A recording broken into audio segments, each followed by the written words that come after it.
अगर college student आप हैं और आपका ये फर्स्ट ईयर है या फिर 2027-28 में यूपीएससी प्रीलिम्स में अपीयर होने वाले हैं, तो ये वीडियो आपके लिए काफ़ी यूजफुल होने वाली है। आज जो मैं आपको बताने वाला हूँ ये आपको 2 साल का एडवांटेज देने वाला है इस फील्ड में, और साथ ही आपको 80% लोगों से आगे लेके जाएगा। पिछले कई सालों से मैंने कई टॉपर, टीचर, कैंडिडेट के इंटरव्यू पॉडकास्ट किए, उसमें कुछ पैटर्न मुझे दिखा जो आपके साथ मैं शेयर करने वाला हूँ।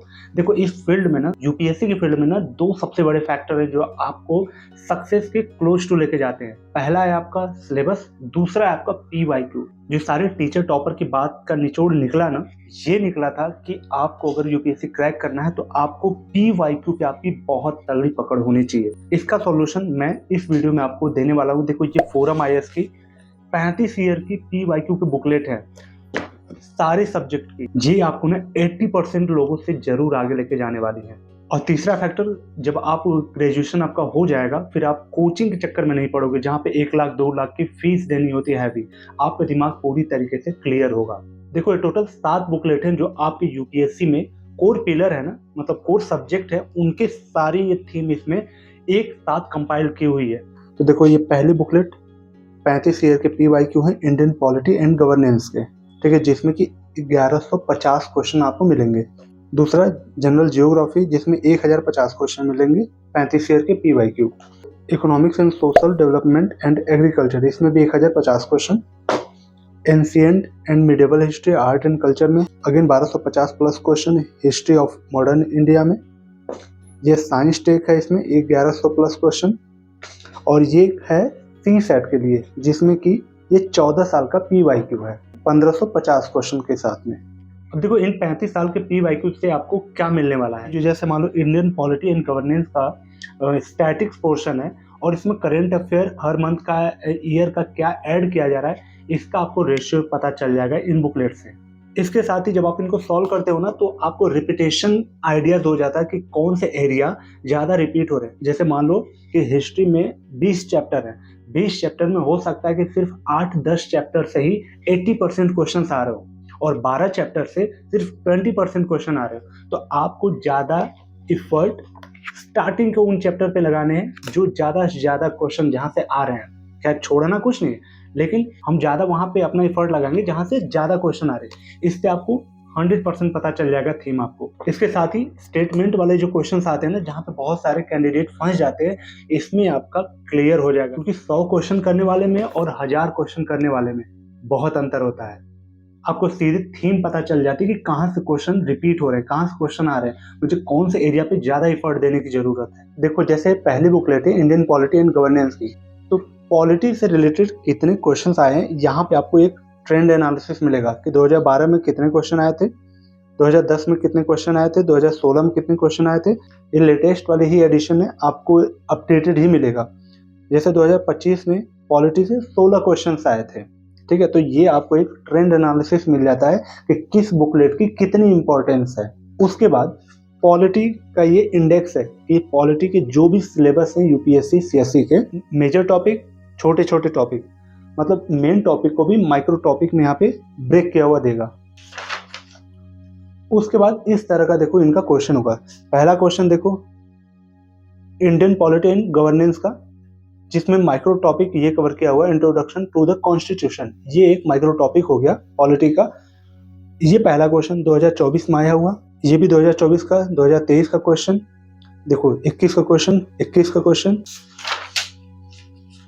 इधर आपको देखो स्टेट पीसीएस का, मतलब यूपी पीसीएस के क्वेश्चंस है यहाँ पे उस टॉपिक से रिलेटेड। इधर देखो सीडीएस के क्वेश्चन ये है, ये सीएपीएफ के क्वेश्चंस हो गए।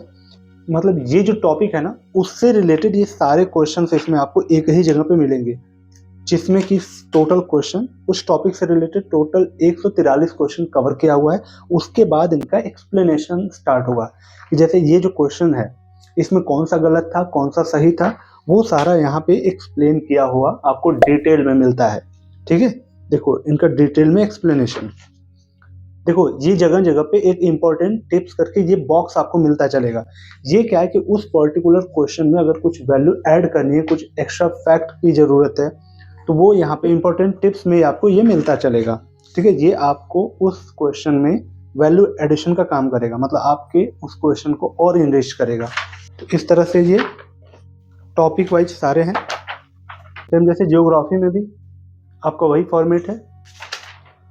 ये देखो ज्योग्राफी का ट्रेंड एनालिसिस कि किस ईयर में कितने क्वेश्चन आए हैं ज्योग्राफी से, यहाँ पे मिलेगा। उसके बाद इनका इंडेक्स प्रॉपर, मतलब सिलेबस कंप्लीट, सिलेबस को माइक्रो टॉपिक में ब्रेक किया हुआ मिलेगा। उसके बाद ये क्वेश्चंस इनका सेम उसी फॉर्मेट में कि किस ईयर में कितने क्वेश्चंस आए हैं। उसके बाद इनका एक्सप्लेनेशन, उसके बाद ये इंपॉर्टेंट टिप्स।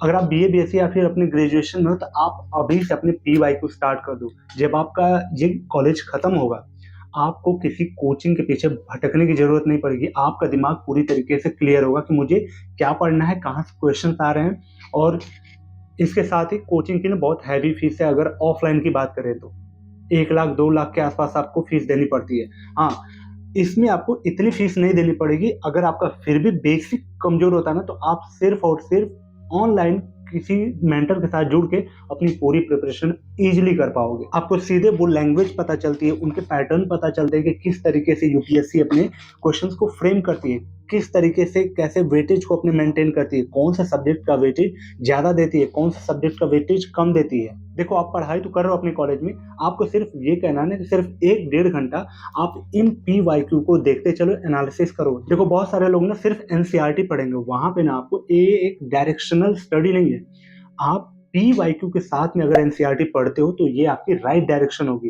पीवाईक्यू से ना आपको चीजें सीधे सीधे क्लियर होती चलेंगी। अभी आप कॉलेज में हो तो आप स्टैंडर्ड बुक की तरफ मत जाना, अभी आप एनसीईआरटी की तरफ ही जाना, लेकिन पीवाईक्यू के साथ में आपको एनसीईआरटी के साथ जाना है। ये आपके लिए ज्यादा बेनिफिशियल होगा रादर देन सिर्फ आप एनसीईआरटी करो। इसमें आपको पिछले ट्रेंड भी पता चलेंगे, न्यू ट्रेंड भी पता चलेंगे। कहीं से किसी तरह का क्वेश्चन है, आप इजीली उसको टैकल कर पाओगे। इन सारे बुकलेट में टॉपिक वाइज आपको पीवाईक्यू एक जगह पे मिलते हैं।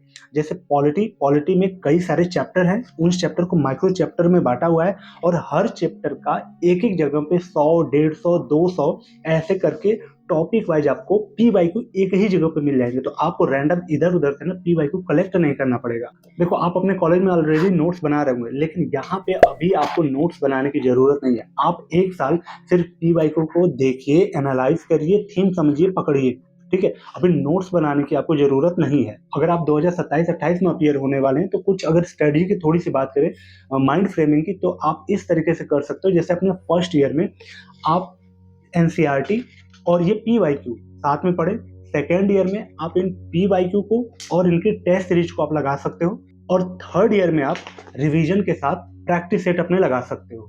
अगर आप अपने पढ़ाई के साथ में सिर्फ 1-1.5 घंटा भी इन पीवाईक्यू को दे दोगे ना, तो आपको मैं गारंटी देता हूँ कि 80% लोगों से आप आगे चले जाओगे। क्योंकि बहुत सारे लोग पीवाईक्यू को इग्नोर करते हैं, वो समझते हैं कि वो आउटडेटेड हो गए हैं, अब वो दोबारा नहीं पूछे जाएंगे। लेकिन आपको इनकी थीम रिपीट होती दिखेगी। आप जब इनको लगाओगे तो आपको पता चलेगा कि कुछ ऐसे चैप्टर हैं जहाँ से उनकी थीम बार बार रिपीट हो रही है, बार बार वहां से क्वेश्चन आ रहे हैं। ये सारा चीज आपको सिर्फ और सिर्फ पीवाईक्यू डिकोड करने से ही पता चलेगा। सिर्फ आपको 1-1.5 घंटा देना है अपने कॉलेज के साथ साथ में। क्योंकि ये बुक्स फॉर्मेट में, तो ये अच्छी क्वालिटी का है, तो ये फटेगा नहीं।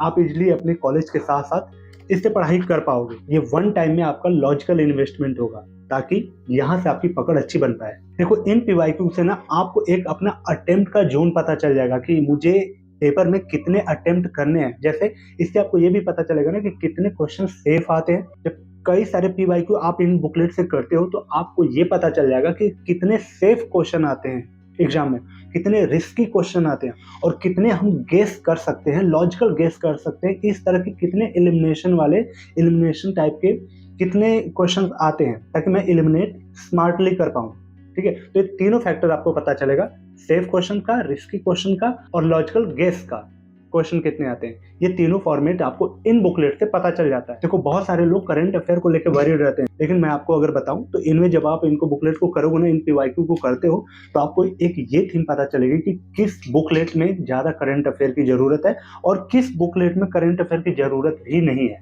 ठीक है। तो इससे करंट अफेयर का वेटेज पता चलेगा। तो आपको बहुत सारा करंट अफेयर पढ़ने की जरूरत नहीं हो। जहाँ पे क्वेश्चंस आ रहे हैं करंट अफेयर से रिलेटेड, सिर्फ आप उन बुकलेट पे ज्यादा से ज्यादा करंट अफेयर पर ध्यान दो। जैसे साइंस टेक का आता है, ठीक है, इकोनॉमिक्स में आते हैं, इन्वायरमेंट इकोलॉजी में कुछ स्पीसीज से रिलेटेड चीजें आ जाती हैं, करंट अफेयर में। अब हिस्ट्री में तो करंट अफेयर को उतना वेटेज नहीं होता, ठीक है। हो सकता है कुछ हिस्टोरिकल प्लेसेस आ जाती हैं कभी कभी न्यूज में, तो वो पूछ लेता है, लेकिन उतना वेटेज नहीं होता है। तो आपको यहाँ पे करंट अफेयर की लिंकिंग कैसे होती है वो सारा भी आपको पता चलेगा। अगर इनको परचेज करने का प्रोसेस बताऊं तो ये PYQ है और इनके टेस्ट सीरीज भी आती है 8 बुकलेट में। तो दोनों का लिंक मैंने डिस्क्रिप्शन बॉक्स में दिया है, वहां पे आप जब क्लिक करोगे तो इस तरह का इंटरफेस खुलेगा।